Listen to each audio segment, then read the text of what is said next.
Hello, friends. So today I want to talk to you guys about a book that I absolutely devoured and fell in love with. And as you've seen by the title, I suppose I'll say what it is first. That is Paradise 1 by David Wellington, which is the first book in the Red Space, perhaps trilogy or series. I'm not sure what it's going to be yet, but this is going to be an all spoiler-free review, which will make it very, very short because there's not a lot that you can say about this book that is in fact spoiler-free. I just wanted to make this standalone video as a book review to bring some attention and awareness to this book because I love it so freaking much and I have not seen it talked about. I haven't heard anyone mention it. I haven't seen it anywhere. The only reason I found out about this book is because I was browsing the shelves at Barnes & Noble one day, and this is like a Britney type of cover. If you know me, I love science fiction and horror in combination. So with it being all black and like this cracked glass helmet, and it says endless dark, endless terror, it definitely caught my attention. But yet I've heard nothing about it. So a friend and I buddy read this together, and we both had a really great time. So this is science fiction horror combination, but it's not horror in a way that if you get scared easily or specifically avoid horror, I think you could still like this. However, if you do enjoy horror, it is creepy. So it's definitely like, there are some gross graphic parts that I think made it really cool, but in my opinion, nothing is too like over the top. It's more like these concepts rather than like in your face graphic on the page horror ideas, just to kind of let you guys know where I would gauge like the horror scale as somebody who's read quite a lot of horror. So perfect creepiness factor. So what can I say about what this book is about? Nothing. I'm going to read you the brief synopsis on the back. Bear with me. It's like 2 sentences because I wouldn't be doing you any justice if I were to give away the plot of this book. So Paradise 1, Earth's first deep space colony. For thousands of people, it was an opportunity for a new life until it went dark. No communication has been received from the colony for months, and it falls to Firewatch Inspector Alexandra Petrova and the crew of the Artemis to investigate. What they find is more horrifying than anything they could have imagined. So reading this back after reading the book, it makes a lot more sense now because I didn't really know what to think of it before getting into the book itself. But this is perfect if you love being on the edge of your seat, if you love mystery. And I don't love mystery, but the way that this mystery was written, the whole time you're trying to piece things together and puzzle out like, what is really going on here? I would really urge you to not look too much into it or read too many reviews ahead of time, because I think that you will be doing yourself a disservice if you spoil like any of the plot points in this. I think it really needs to unfold the way that it does. So this book is about 700 pages long, and I was obsessed with it from start to finish, on the edge of my seat.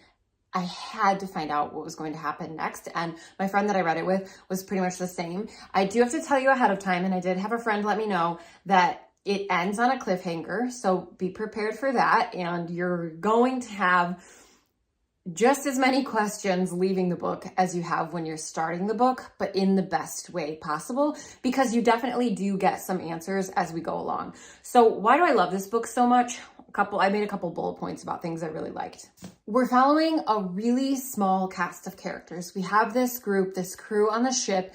We have one person who's like, I don't want to say soldier, but I think they might refer to her as that. And she's the Firewatch Inspector Alexandra Petrova. We have this captain of the ship, because I won't say why or how, but she's sent on the ship to go check out Paradise 1 and see what's going on there without knowing if there is anything going on there. So we have her, we have the captain of the ship, and then we have this doctor who is sent along with her. And there's the ship AI, and there's a robot on the ship, and they have to be put in like a cryo sleep because it's going to take so long to get to this planet. So that's your main cast of characters. That is your main group, your crew that you are getting to know. And so I really love a small cast of characters, especially in like a space opera, sci-fi type of setting where you just really can latch on to this group.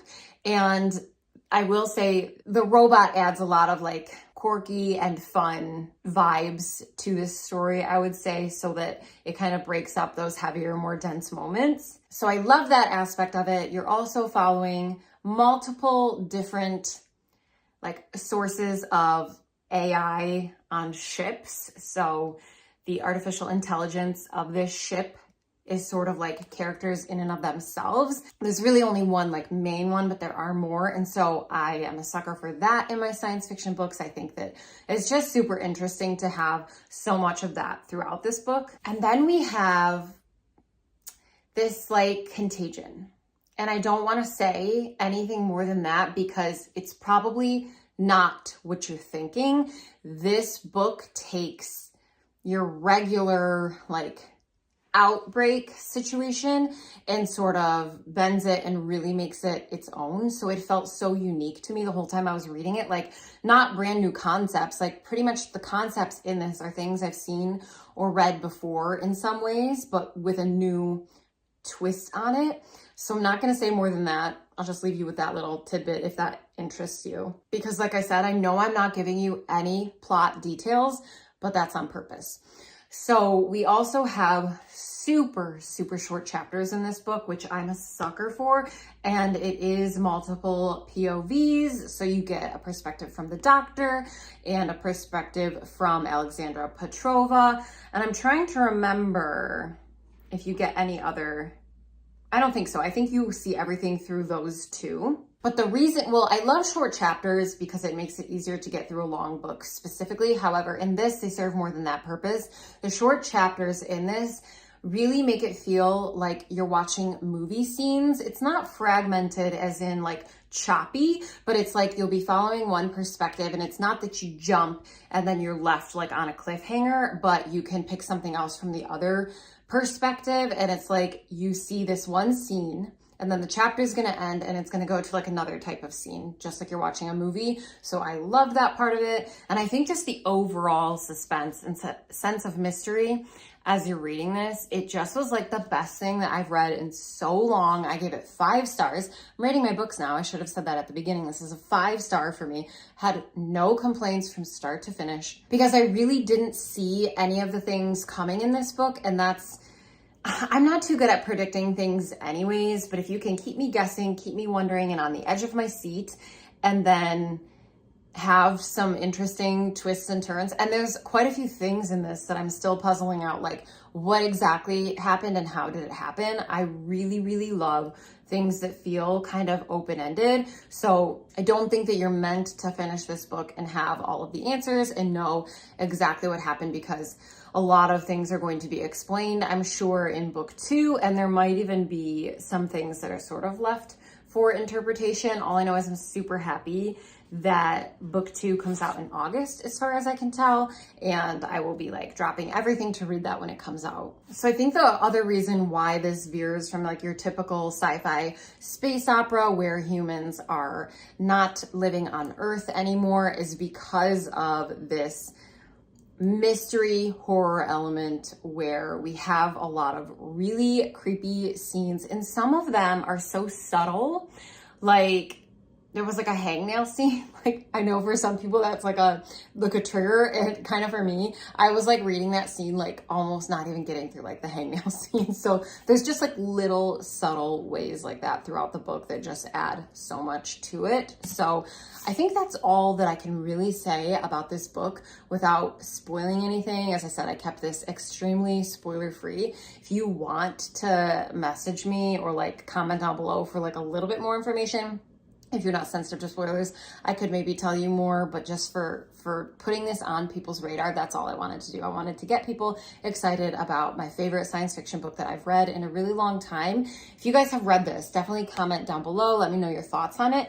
Also, let me know if you've read anything else by David Wellington. So I don't know how many books he has. Anyways, if any of you guys have read any of his books, let me know if I should pick any of those up as well. But I'm just dying to gush about this book. So if you have read it, please chat with me in the comments below. And if not, go pick this book up and read it. It's excellent. Thank you guys for watching, and I will see you next time. I've been thinking